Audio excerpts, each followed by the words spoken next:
Hi guys, before we head over to the show, I'd just like to say that if you enjoy the content that I produce here and want to help support the show, for $2 a month, you can get ad-free episodes on Patreon. That's patreon.com/Heavy Metal Tones.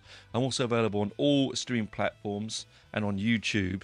Please do head over to either one of those to support the show. If you feel so inclined, please do email me at heavymetaltones@gmail.com. That's heavymetaltones@gmail.com, where you can request, show ideas, album reviews, interviews, and so on. Otherwise, just sit back, relax, and enjoy the show.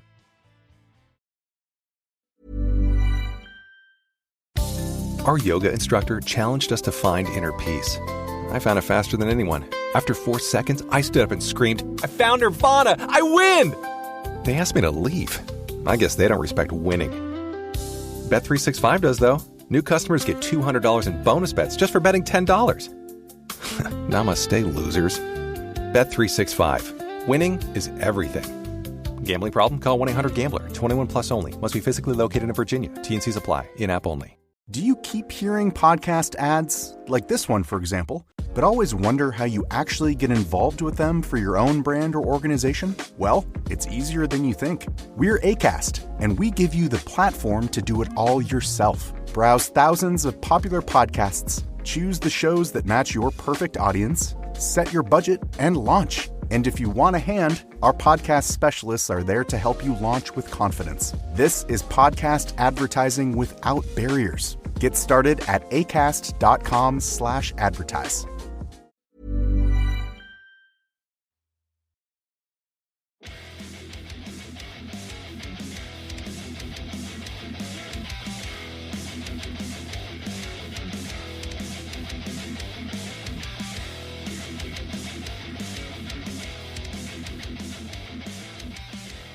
Hi guys, welcome to this week's episode of Heavy Metal Tones with me, your podcast host, Tony Evans. I hope you really enjoyed last week's episode.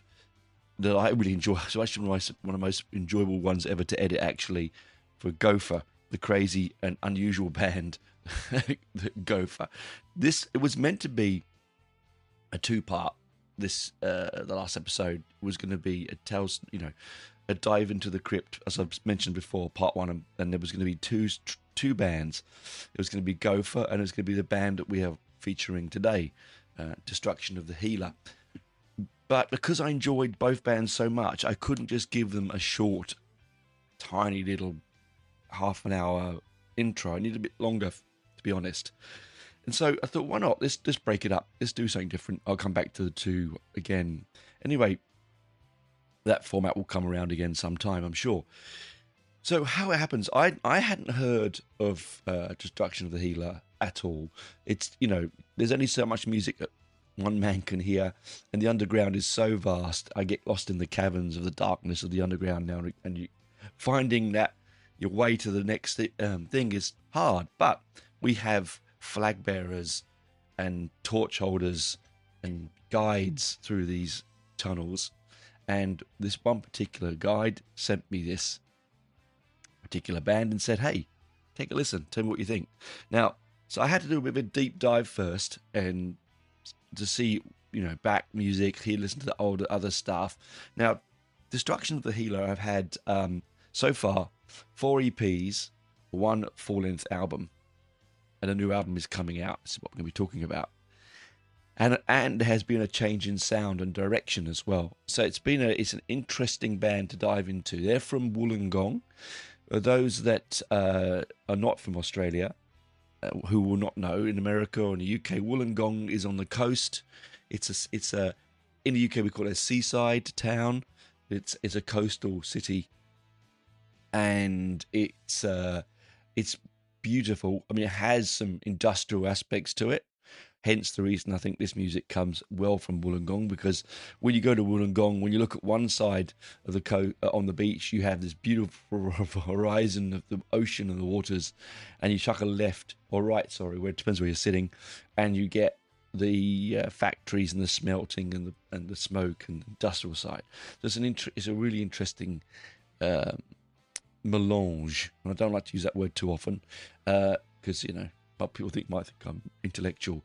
but melange, yes, of styles. And so it's no surprise to me the band like Destruction of the Healer comes from a town like that, because going back through their catalogue, they've had a lot of, as I said, there's a stylistic change. Okay, so their EPs, Losing My Mind, Living the Living World Can't See, sorry, The Death of Myself, and even the album Let the Earth Reclaim Me, the first album, is a different sound. It's more melodic death. It's a certainly softer sound. It's a lot more introspective, darker, a lot more of the Gothenburg sound. So At the Gates, The Haunted, Witchery, that kind of sound. If you want to try and find a connection, I think personally they just have their own sound. I mean, they say about their sound. Let me just find it. Here we go. They say they're a melodic death metal band is our primary sound, but depending on the track, we blend in sounds from other subgenres and styles like brutal and technical death, and blackened and atmospheric and symphonic death. Okay, so they sort of mix everything together. All right, and there has been a lineup change. So the band itself is Jackson Meldrum on lead vocals, Baxter Dick Evans on guitar, is Gwyneth Jensen on guitar, Darby Bell on bass, and Ethan Button on drums. Now Gwyneth joined the band after the release of the last EP, and took over from Jackson's guitar parts. The split duties meant he could write more technical and intricate guitar parts, and without factoring in their playing, whilst also singing. So now Jackson just does his bit on the vocals, and Gwyneth has come in and taken the guitar parts over, his guitar parts over. And so there is a little bit more, another influence in the band. So the change comes from the fact that now that Jackson can be more expressive lyrically, a little bit more expressive on stage, and there is more guitar. There's more emphasis on the guitar parts because Gwyneth could just get in and get stuck in with Baxter, and it shows. It really does. I really enjoyed the very first album. In fact, there was a couple of tracks on it that I really wanted to point out. Entwined in Gossamer is one of the tracks that I particularly really liked. It's just good. It's sort of surreal eeriness, even though it's a really heavy track. I liked Crocodile Tears. Really, really enjoyed Morning Tarnished. And of course, there is also City of Abandoned Ships, which it's again, I think, looking at the lyric of that song, they are from a coast town. It's all. I think it's about being abandoned in a place. It's like going to sea, losing your love. It's sort of simple as that, really. It's a 101 sort of story.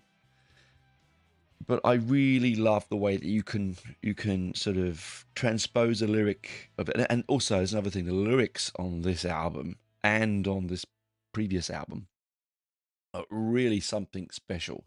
Like I had to print them all out so I could sort of spend some time with them, because is it extreme metal? So therefore, you're not always going to be able to hear exactly what he's saying. But when you read the lyrics, when you get a copy of it and it has a lyrical sheet in there, you're going to be blown away by their just freedom and wordsmithery. I really love that there is no structure. It's not a structured piece of music lyrically, particularly City of Abandoned Ships. It's not something that, verse, chorus, verse. It's not traditional. It's progressive in some ways. You know, some of the lines here: a crew of 235 men whose families never would see them again, their faces forgotten, sunk to the abyss. Now on the seafloor, their souls will persist. I love that. I love that. I absolutely love the fact that they're, you know, these doomed sailors that will never come back. But again, it also could be leaving home and never coming back. You know, you can look at it both ways. It doesn't have to be as literal as that. But and this really, and we'll get to that in the new album very soon. But there is just this sort of sense of intelligence and complexity that's not seen in the underground scene that often. I think this is why I really enjoy the extreme underground scene here in Australia, particularly, because there is a sense of not intellectualism, because that's the wrong word. I don't want to intellectualize everything, but there is a sense of knowing what they're doing. I think is the right thing. You know, it's understanding their place in the scene, and they do sound. I mean, they hark back to traditional early melodic death metal. They really do. They sound. There are, as I said, there is At the Gates. There is Haunted. There is Witchery. Right then, there is, if you want the extremity, there is Cannibal Corpse. And like I said before, I don't really get on with Cannibal Corpse, but I get where they are in the sound. Okay, there is Rotting Christ in there. There is some traditional old black metal in there. Certainly Cradle of Filth mixing in, if you want to find notes there. But what I like about it is they've managed to create a really brutal sound, and I mean a really beautifully harsh, brutal sound without overproducing it. One of the problems that I find with latter bands and albums of the last maybe even 10 to 15 years is that you go into it. When I put on an extreme album, I go into it for sheer adrenaline and an outlet for maybe whatever aggression I might have or whatever emotions I want to let go of, or to produce emotions I want to produce. All right, when it's really polished, overproduced, overthought out, you know, there's a sort of sadness for me, because it's like how I feel. It's exactly how I feel about punk. I like punk when it's just that little bit raw, and you get that with this band. They've really understood. They're young as well, which is really amazing. You know, these are young guys and girls that are making old school, but without being a cliche. I think that's another issue, is making old school metal and doing, when young people go back, come into the scene and want to make music that is reverent to the sound that maybe their brothers were listening to, their mum and dad were listening to, whatever, something they've discovered, however they discover it, they've discovered it. What it can become is a cliche. It can become, you know, whereas a lot of underground bands do this, they just sort of hide in the imagery and style of whatever they are influenced by, which is, right, you know, we all do it, but there's a point where you've got to step beyond and find your own self. And Destruction have done that. They've found their own selves in a short period of time, and they formed in 2020. 6 years later, you know, I said 4 EPs, and now the second album's coming out. They sort of found their sound. And what I'm really looking forward to is the fact that because they changed from the one album to the second album, with an additional guitarist and the freedom of the vocalist to go out and do what they want to do, and adding extra sort of mindsets to the band, what they do next. I mean, this album doesn't come out until July, but I would hope that they're already thinking where they go from here, and I'm interested to know. I think it'll be a great journey to watch. It's really heartwarming that the Australian metal scene, particularly the underground metal scene, is as strong as the American one. I think the American one's at its peak at the moment, and I would say that the Australian one is not far behind. The actual release date is July 9th for the album. It's self-produced. We'll get to that when we talk about it in a moment. But they've released a single from this album. It's the first one of it. It's called Beastial Hunger. I'm going to put it here for you to listen to now, but I want to quickly read their little blurb. Let me just find where it is. There we go. Oh man, I'm terrible at finding this stuff. Here we go. So, Destruction of the Healer released a new single and announced new album. This is what they say. Beastial Hunger. Now, the new album, it's going to be called, I haven't mentioned it yet, A Universe Bereaved is the new album that's going to be that's coming out on the 9th of July. The single that's off it first is Beastial Hunger. It says here, the Destruction of the Healer return with Beastial Hunger, the first single from their upcoming full-length record, A Universe Bereaved, due out in full July 9th. The first single marks a decisive move for the band into a more brutal and technical sound. A dense, suffocating instrumentation delivered with precision, intensity, and an unfiltered edge. I love it. There's no gloss here. Brilliant. Beastial Hunger is a tightly controlled chaos, razor-sharp riffs, and relentless. A performance that feels as volatile as it is deliberate. Featuring guest vocals from Lillian Hedges of Gossica. The track pushes further into extremes, blending piercing highs and cavernous gutturals to drive its themes and into intent to conjure imagery of stalking, butchering, and cannibalizing human cattle. Yes, there we go. The ultimate game, right? Hailing from Wollongong, New South Wales, the band have built their name off the back of intense live shows across the East Coast, but their precision and raw delivery are undeniable on stage as they are on record. Their sound is underpinned by a high level of musical dexterity, sharp songwriting, and the technical ability to execute it all without compromise. Drawing influences from At the Gates, Cannibal Corpse, and the Black Dahlia Murderer, they fuse melody and aggression into something that feels both grounded and uncompromising. This is underground death metal done right. I would underline that and say absolutely correct. Beastial Hunger delivers a first taste for the upcoming full-length album, A Universe Bereaved, and it's pure filth. With a short run of shows already announced and more dates to follow, expect more from Heavy to come from the Destruction of the Healer in a few months to follow. That's their press release, okay?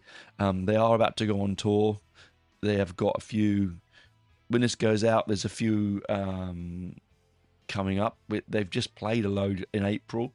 They've just played the Brutal Melodic Death Metal Tour, which was back in April. Hopefully we're going to get some more coming up. It says more shows to be announced. So I'm looking forward to that. Hopefully we might even get one here in Canberra. Fingers crossed. Anyway, I've teased you enough. I'm going to play you the new single now. As I said, this is Beastial Hunger. It is raw, uncompromising, as it says in their press release. It's a fantastic way to open, get a taster of the band. I've listened to the whole album. I think it's amazing. I cannot wait for you guys to hear it. So I'm about to play this loud, play it somewhere where it will annoy someone, because that's really the best bit, isn't it, really?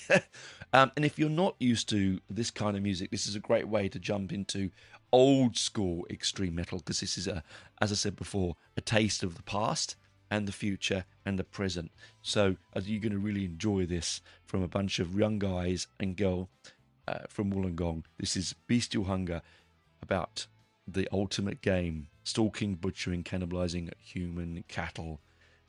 Take it away, Destruction of the Healer and Beastial Hunger.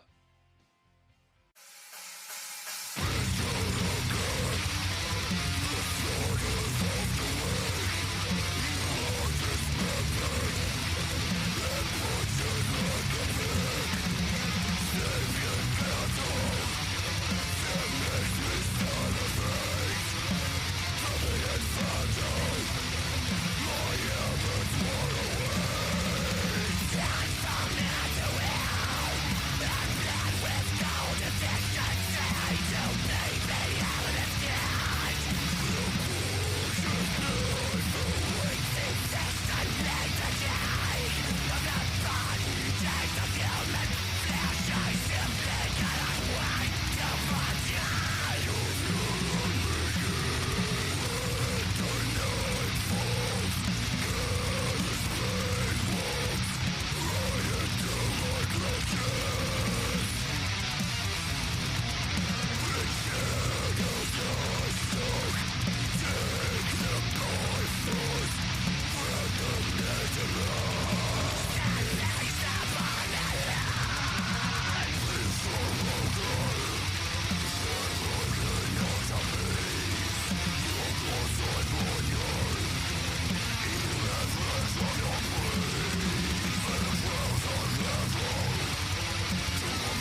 Welcome back, guys. That was a fantastic piece of old school extremity, wasn't it? Extremity, whichever way you want to say it. I really loved it. I'm glad that I could put it on, and I'm looking forward to the albums, seeing how the album gets received when it comes out. Again, this is underground music. You know, this isn't music for everyone. This is not radio friendly. It's not a music that you're going to sit down and listen to with your granny, unless you've got a really, really cool granny. You might do. You never know, right? I'm a granddad, so I would sit down and listen to this with my grandson. Anyway, when he gets old enough, he's only 6 months at the moment. Maybe one day, although I think my daughter would frown upon it. But anyway, that's a different story. The album itself it doesn't hang around. It's not an overly long album, which is something I've talked about on this show before. When I'm into this kind of thing, I want it to be there and to move and to keep going. I don't necessarily need it to be an hour and 20 minutes long. If I want to listen to that kind of length of album, I'll listen to a progressive album. I'll listen to an album that's got maybe a double album. But I really like the way that young bands are embracing the shorter form of the medium. Now, people might say, and I've had people tell me this, they go, yeah, but surely don't you want more? If you love the band, don't you want more of the same from an album? Don't you want an hour and 20 minutes? No. And that's a big reason why I say no, is because I don't want them to overstretch themselves and see beyond outside the direction they're going. There are points when a band becomes so thin and stretched in a longer album form that there are decisions that are not made correctly. Do you leave this track on? Do you take this track off? What do we do? When you have material enough to make an album like this, I think one of the benefits is that if you are having a shorter album format, you've really, really thought very succinctly and with much difficulty on what you're putting on the album. I mentioned this before. For me, the early 2000 Maiden albums. Again, people will say this sacrilege when I say this, but there's some things on there that shouldn't be on there. They're overlong. There's stuff that I just can't care for and skip past. Now that's not because I don't love, I love Maiden with all my fibre, right? In fact, I just went and saw the new movie the other day. It was very good. But there's a point where now, because we have gone back to a vinyl, well, I say back, I never went away, but we're returning on the masses to analog formats. We don't have the space and the thinness of sound to push on a disc. Now discs are coming back. There was meant to be a big sort of push back for CDs, and I get it. But the beauty of a vinyl is that you did have that, and that's what this album has got. It is compressed, but it's also open. It's a bit of a conundrum, right? It's how to make an album feel spatial and open in a short time, and they've done that. But with 11 tracks on this album, we open with Sekhmet, which is we'll get into it in a moment, but that is the Egyptian god of war and destruction. Very apt. Then you have Immortal Bride, is the second. Then you Taste of Blood, Necro Signature, which is a great name, Interlude. Then we got So Our Kingdom Is Free, the Truth of the Dream and the Lie. Track 8 is Livyatan, Livyatan. Then we have The Great Dying, which I think is a great name. Then you have the first single off the band, Beastial Hunger, and then it ends with Ad Astra Amata. So, as I said before, really great titles, typically ambiguous in their direction. They're going to be full of interesting concepts, musical directions, and ferocity.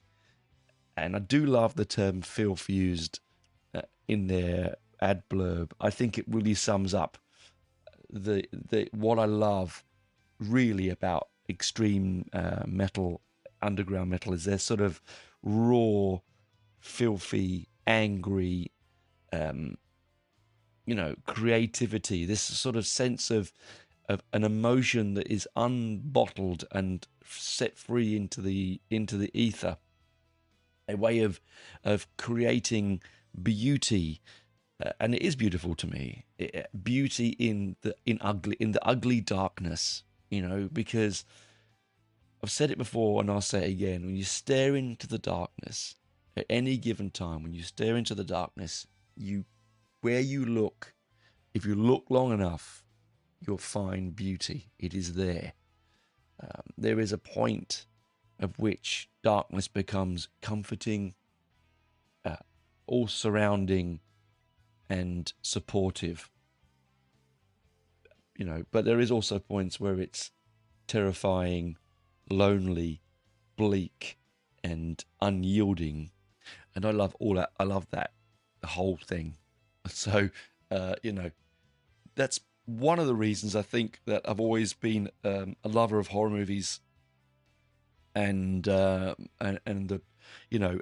a life where I've been followed with paranormal experiences my entire life since I was a very young boy. I've talked about this girl on the show before. This is nothing new. If you're new to this, listeners, then yes, go back, listen to my This Haunted Life episode. I'll put a link in the number of the show notes below. But I have always had this ability, I hate to say see the dead, but certainly be surrounded by paranormal experiences, whether it be premonitions, whether it be physically seeing, physically feeling, knowing that they are there after death. It's something that, because I am comfortable with that, when I look into the void and listen to music like this, I do see more beauty in it. I think it might be difficult for those that don't, those that are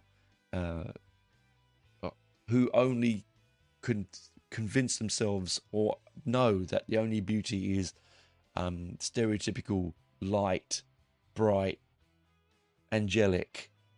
That's true. There are, of course, that is beautiful. That's absolutely, it is one of the wonders of life, is it not? But this kind of music is what brings the beauty to me in this aspect. I love the emotional and physical seesaw of the light and dark, and yeah, this album does that in spades. Yeah, I mean, we open with Sekhmet, as I mentioned. Now, the vocals on this are stunningly heavy, very dark, very intense, and if you listen carefully, you can pick out some of the lyrical content from it. But I highly recommend that when the album is released, if you can get a copy where the lyrics are on, like the physical copy where the lyrics are released, or search them out. They will be on, I'm sure, on the internet somewhere once the album is released, because they're little stories, they're little journeys.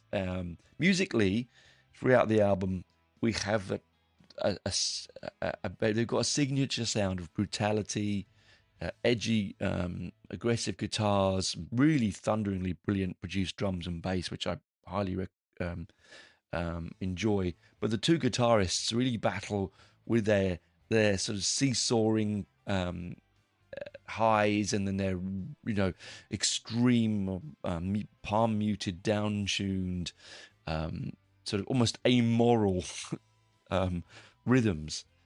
Now, the first one, Sekhmet, as I mentioned, you can tell that it's about, because straight away it's not ambiguous. Lyrics like mountains of rubble and unyielding sands, still skeletal buildings wearily stand.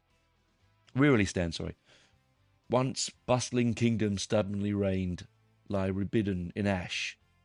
So lie reddened in ash, not rebidden. What's rebidden, Tony? Reddened in ash and scorched remains. Survivors live on in the hell they have made. Slowly they starve with no food to sustain. The ones who remain will join all the rest, passing away in holes that they infest. I absolutely see there. This, we talk about stereotypes in this kind of music, some words like infest and hell and all this sort of stuff. But I do love the way that he has created this little bit of an image where, you know, they've made their hole and now they're going to line it further because they have infested the earth. I mean, the chorus here: so ends the written masses. So ends the arriving masses by their own stellar flames. The planet they enslaved will be reborn again. So again, it's this story of Sekhmet and the way that the whole, even the biblical story of ridding the world of its sins through the floods and through pestilence and stuff like that. I mean, it's all great religious tomes, whether you believe them or not, whether you read them or not, have a end time story. You know, they have the Bible has revelations, right? So it has. There's all of us have that in them, and that this is the Egyptian version. I love the way they've brought in this. You know, the arrogance displayed, the fatal shortfall on your face, leaving only traces to relentlessly reclaim. In the remnants of destruction, the healing will take place, and your futile kind will not a memory remain. Right? Sorry about the butchering of that lyric. I'm recording this very late at night. I'm a bit tired. I do love that. I love that this is being told from the point of the deity, from Sekhmet, telling that story. That's how I read it anyway. You know, their industrious ways paved a path to the grave. Through only the deaf could world be saved, washing away their purescence with rain and tend to the wounds the planet they raped. So again, you know, this is a song that takes a ancient theme, using ancient ancient Egyptian gods, but then entwines modern destruction of the earth through the Industrial Revolution, through raping the land, destroying it for cattle, destroying rainforests to grow cattle to feed for cheap meat, you know, pouring waste into our rivers and our oceans and pumping our air full of toxins. This is not a new story. This is not something new, of course. This is something that's been thought about. I mean, as one great person once said, dark satanic mills. Yeah.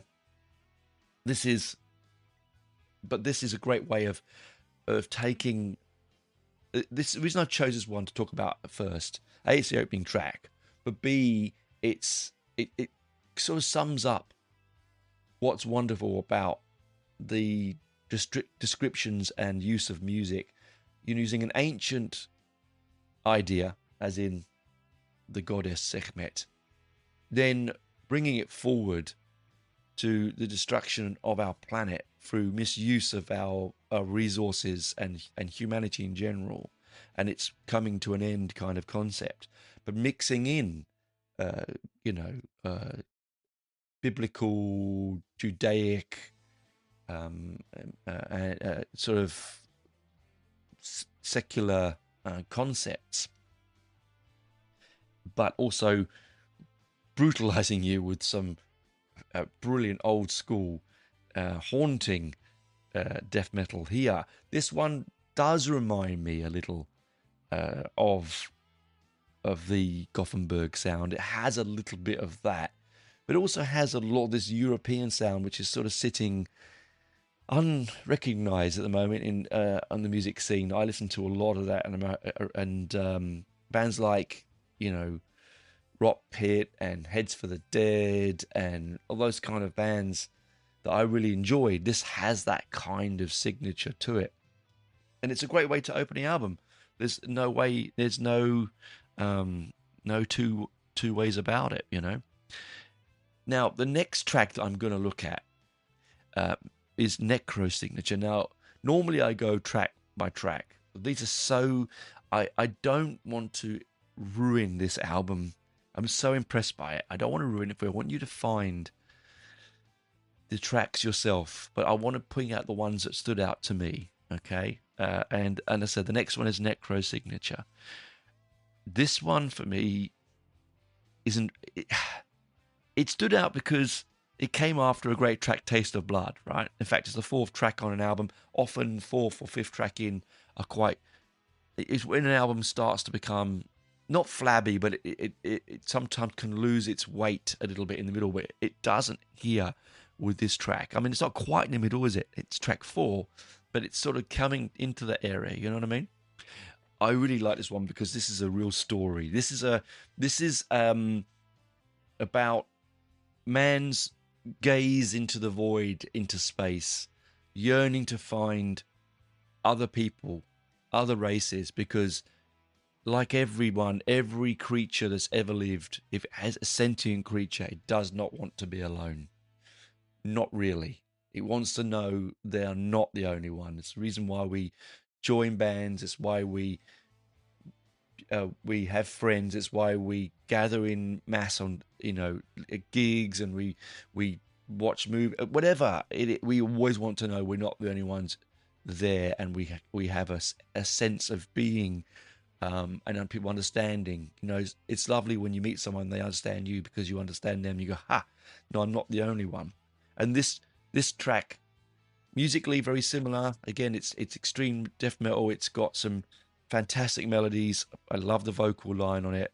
I'm really enjoying the bass and drums. Just say that. As a bass player, I'm really digging the extremity of the bass on this. But I want to read you the whole lyric, okay? Because it's a real story. I love this.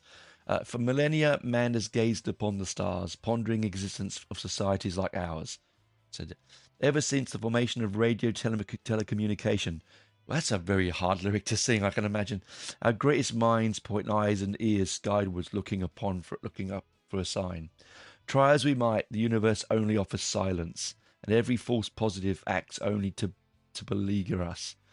Till the day came where a signal would arrive from a source of unnatural no skeptic deny. Sorry. Our great minds will unify to decipher what the message could mean. Could it mean a warning, greeting, or intergalactic treaty? Could it unlock knowledge of the universe's secrets? How it ignites the mind, the meanings we've not considered. Love it. See how they're like, it's very much War of the Worlds kind of thing, isn't it? 3 decades it's taken to crack the signal's code. We've no Rosetta Stone to translate the unknown speech. But through our efforts, we've deciphered small bits of phrases. If this keeps up, we'll have a full transcript in a matter of days. As you can see, these translations aren't as in-depth. However, they seem to reference terms we know as war, famine, and death. With every finding, the script becomes more bleak. It seems to tell us of conflict and cataclysmic. The weapons they use to put our atom bombs to shame. They harnessed entire stars and turned their systems to waste. It reads as though life was once common and abundant, but once teeming has now been reduced to one. One tiny planet, a dot of blue and green. It seems that the aliens knew us, but harmless we've been redeemed. Breathless as they final transcript scrawls across the screen, there's naught else left but us in a universe bereaved. So, of course, title track. Mention. Beautiful. That is a short story in itself. I think that is worthy of probably the best track on the album. Really, really love the again with Sekhmet, that push of past, modern, real life fantasy. I really dig I hate the word dig. So what do I say, dig? I really enjoy the contradictions, the contrasts. Is it about how we treat ourselves? It is about how the universe sees us. So therefore, how we see ourselves? We see ourselves as harmless, but in theory, we are extremely constructive. And that is how we see our internal selves, is it not? A lot of the time, we see ourselves as harmless. I wouldn't hurt a fly, but do the right thing, tick the right box, and you would do harm. And I think that's innate human sensibility, is it not? An innate emotional response. And this song has that bleak intergalactic response. It's just brilliant. I would love that as a single. If you're listening, guys, maybe this is a single. I just think it's a highlight on the album for me, of a great album. But I think I also do slightly disjustice to the vocals. I mean, I've been thinking about it again today. I've been, pause the recording, do some things, re-listen to it, and I really think that his vocals are a good balance between the extremity of the old school extreme metal like Cannibal Corpse, but also at the same time there is a sort of soft melody to the voice that we bring through from the previous albums and EPs. So it's, even though they do cross over with some real old school extremity, they also have some real soft melody to them. I mean, the actual lyric in Necro Signature is still actually much easier on repeat listen to get the lyrical content from the voice. It does come once you listen to the album. So I listened to the album again, did my lunch break at work and all sorts of things, and on my commute, and I felt that it was a little bit. The vocal lines start to become more and more understandable once you get to know his signature vocals. The album, as I said, the album itself is, I think, for an underground album, and I keep saying this because I'm genuinely always blown away by the quality, but for an underground album, this really does sit a little higher in the echelons of the subgenres, because I still think I'm still a bit trapped in the old school days when underground meant completely awful DIY sound, which I love. I really do. I love.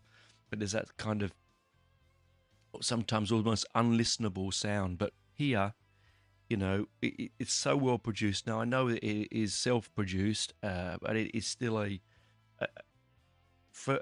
self-produced albums are not that easy to do. It's not easy to do, and it can be poorly done. Is that the right word? I don't know. It can be overproduced because they just spend so much time trying to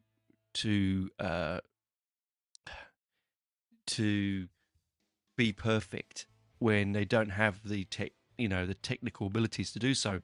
But this, here Jackson Meldrum's vocals and Baxter Dick Evans and Gwyneth Jensen and Darby Ball and Ethan Button have come up with an album that feels well made, but also feels DIY in the same respect. I think that's an interesting mix, because you don't often get that.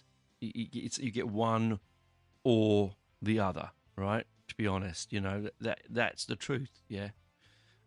Now I'm just trying to see. Let me just get here. Here we go. This album was a collaborative DIY project. Guitars were recorded by Jackson Meldrum and Darby Ball. Vocals and drums recorded by Kane McCarthy. The entire album has been produced, mixed, and mastered by Jackson Meldrum. He's a talented man. The drums and vocals were recorded in Kane's garage that had been converted into his home studio. So I love that. I just really enjoy the DIY ethic, and it comes across on this album. As I said, I want you to jump in and give this album a listen. I often do enjoy, and I still do, and I'm sure you still enjoy track by track reviews, but I just think that this once, I want you to see what you think. Again, the lyrics are educated, multi-meaningful concepts. They can be one thing to one and one to another. That's a great album. A great songwriter will be able to do that. It's not as simple as I want to hold your hand, or something like that. It's is more complex. The lyrical concepts are intelligent, forward thinking, very much from the mind of an adult growing into a world, more so now, where it's everything is on display and everything is easily attained and everything is learned early. Where, you know, when I was in my mid-teens to early 20s, pre-internet, you know, most of the time, if you didn't know it, you weren't going to know it. Now, most of us are autodidacts, and so we learn ourselves. If you don't know what that means, it means to means independent learning or self-taught. It's autodidact, and I think most of us are those.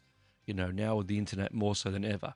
You know, you know, if you need to fix something, there's a YouTube step by step that will, if you get the right one, will help you out. You know, there's web pages for everything, constantly everything. In now with AI, you can ask it and it will tell you, not always correct, but it will give you 99%, I'm sure. So it's really good to see, you know, music from people that are using these tools to think more outside the box and to think more, use the tropes, the lyrical and musical tropes of heavy metal and extreme metal and whatever you want to call it, whichever box you want to put it in. For me, it's just heavy metal, really. But you put it in those boxes, it's using those tropes, you know, to tell the world exactly how they feel of what's going on, where their life will end up, and where the planet is going. You know, you can get that deep into it, or you can just listen to it on the level of it's just extremely good music made by extremely talented musicians. That sadly, you know, because of the way that music is produced and fed to the world, the way we receive it, unless you go looking for it, you're not going to find it. Now, I was very, very lucky. But I often, as I said before, I have these guides through these areas that will go find me wonderful pieces of music every now and again, and wonderful bands. And honestly, so much in my email that any bands that listen to this that have emailed me to listen to their stuff, if I've missed it, please persevere. Just resend me an email again, because I get hundreds and hundreds a week. Genuinely, I do. And so it can become white noise. I don't mean to miss it. I may miss it. So, you know, if you really want to be, you know, to be on the show or to be mentioned on the show, to reviewed or wherever, or promoted, we might help you promote any of your stuff you're doing, just reach out at heavymetaltones@gmail.com. That's heavymetaltones@gmail.com. Reach out and we'll see what I can do for you. It doesn't matter where in the world you are. It makes no difference what part of the planet you're on. I'd like to help if I can. Anyway, that's enough for me this week. I hope you really enjoy this this little look at a really great underground band that makes old school feel new and new feel old in a way that not many people can do without looking like a cliche or a parody of themselves or the music they enjoy. So, as I said, comes out in July 9th. Am I correct? So if I got that wrong, July 9th. And it's the single that I just played at the beginning of the show, Beastial Hunger, is the first single off the album. And the album itself is going to be, yes, July 9th. I am correct. Sorry, I just want to triple check. You know, when it's been late. July 9th, that's right. And the album's called A Universe Bereaved. All right. The label it's on is Primitive Moth and Grindhead Records. All right. So it does have a featured guest on it, Hedges of Goshika, Liam from Hedges of Goshika. which are a band I will try to cover one day when I get round to it. But it is underground Australian music at some of its very best. You know, we've had a couple of cracking weeks, haven't we? We had Go for last week and now Destruction of the Healer. I'm glad that I didn't just try and squeeze them into one episode. Sometimes, you know, it's better to linger on something than to flash past it, is it not? Anyway, enough for me this week. I hope you enjoy it. Please do give it a listen on the July 9th when it comes out. I will put a link in the show notes below for the video for the single, so you can hear the music, but you can also watch the single, the video.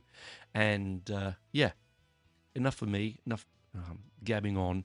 Enjoy the rest of your week, and keep safe, keep rocking, and we'll see you next week. Bye-bye for now.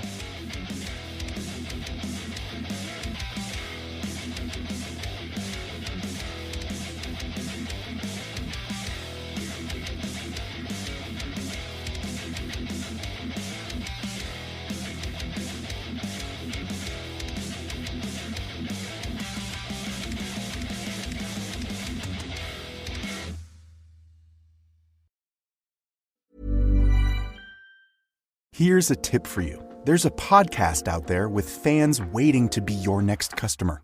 They tune in every week, they trust the host, and that host wants to talk about brands like yours in their own words to their audience. The problem is, you just haven't been introduced yet. We're Acast, where that introduction happens. As the world's largest podcast marketplace, we let you browse shows, see who's listening, and book host-read sponsorships or run your own ads all from one platform. Transparent pricing, real-time data, complete control. Start advertising on podcasts by visiting acast.com/advertise.